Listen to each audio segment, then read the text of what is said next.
In a quiet Australian town where everyone knew everyone and nothing ever really happened, a woman waited with knives so sharp they could split bone from flesh in a single, clean stroke. She was known for her fiery temper and her unmatched skill at the slaughterhouse. But no one, not her neighbors, not her co-workers, not even the men she loved, could have predicted just how far she'd go when love turned to rage. This is a terrifying true story of Katherine Knight, the first woman in Australia sentenced to life in prison without the possibility of parole.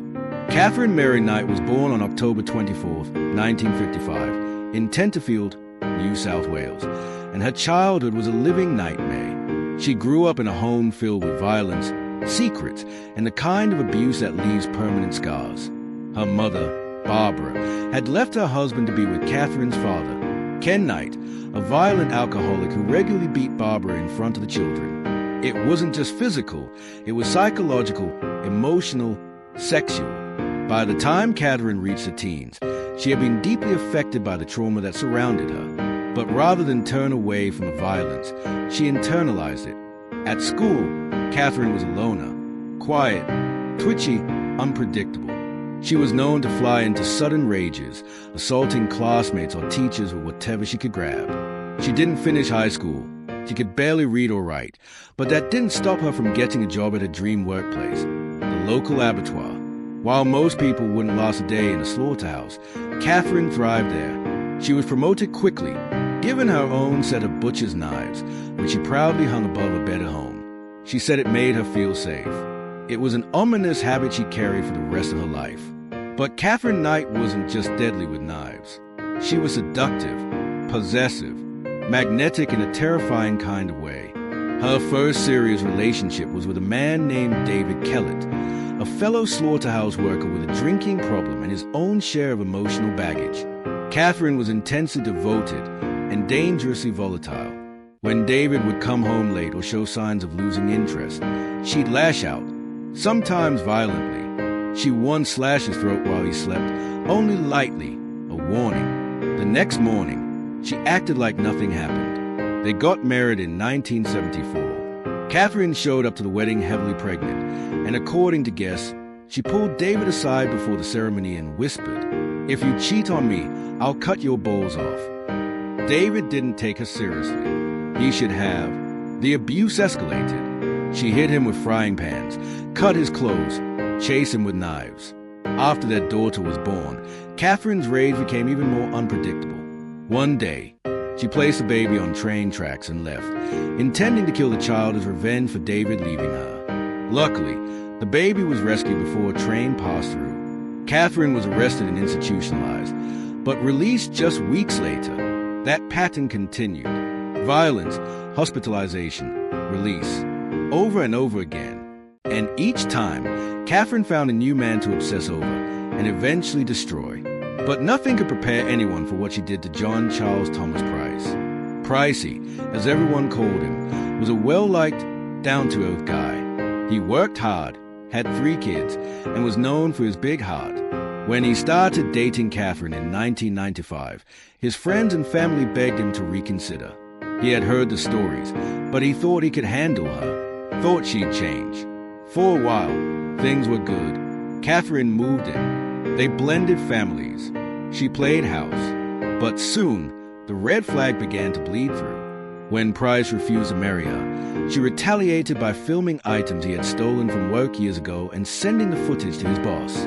Price was fired and kicked her out, but Katherine didn't take rejection lightly. They got back together, then broke up again and again. Every time, the tension grew darker, more toxic.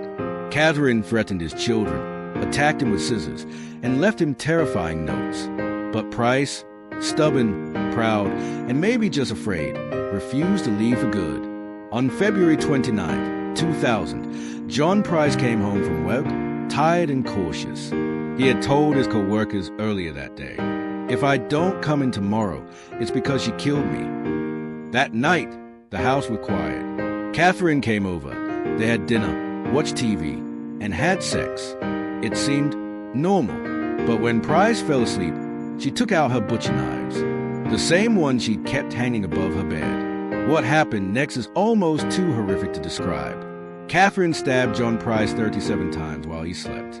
He woke up, fought her off, stumbled through the house, bleeding, desperate, but she chased him down. When he collapsed, she continued the attack until he was dead, but she didn't stop there.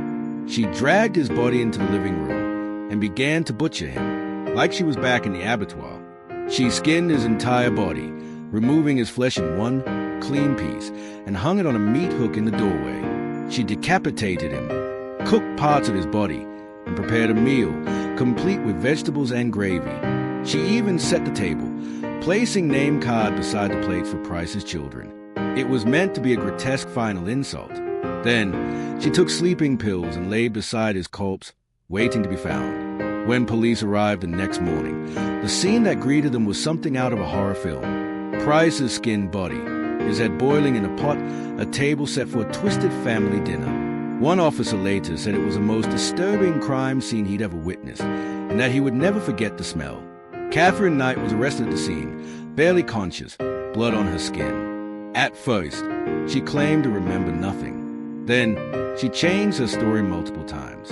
But the evidence was overwhelming. Her fingerprints were everywhere. The brutality of the crime left no doubt as to her guilt. During her trial, the defense tried to plead not guilty by reason of mental illness. But psychiatrists confirmed that while she had borderline personality disorder and narcissistic tendencies, she knew exactly what she was doing. She was calculating, cold, intentional.